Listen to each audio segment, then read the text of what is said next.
இப்போ தனுசு லக்கணம் இருக்குது. தனுசு லக்கணத்துக்கு யோகமான ஒரு ஹோரை அப்படின்னா முதல்ல குருவோட ஓரை. 5ஆம் இடத்து அதிபதியும் 12ஆம் இடத்து அதிபதி செவ்வாயோட ஓரையும் நல்ல ஓரை தான்.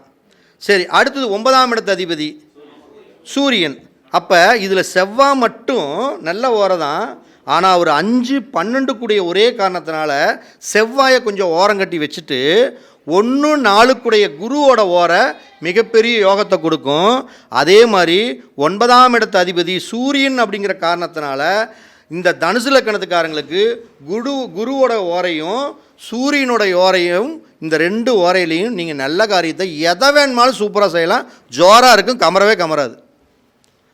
அதே தனுசு லக்கணத்துக்காரங்களுக்கு 3ஆம் இடத்து அதிபதியான சனியோட ஓரை, தனுசு லக்கணத்துக்கு அதே 7ஆம் இடத்து அதிபதியான புதனோட ஓரை, அதே தனுசு லக்கணத்துக்கு சுக்கிரனோட ஓரை.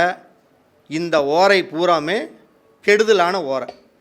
நம்மளுக்கு புதனோட ஓரை நல்ல ஓரைன்னு சொல்கிறோம், சுக்கிரனோட ஓரை சூப்பரான ஓரைன்னு தான் சொல்கிறோம். ஆனால் தனுசு லக்கணத்துக்கு அவர் 7ஆம் இடத்து அதிபதி புதன், அடுத்தது 11ஆம் இடத்து அதிபதி சுக்கிரன்.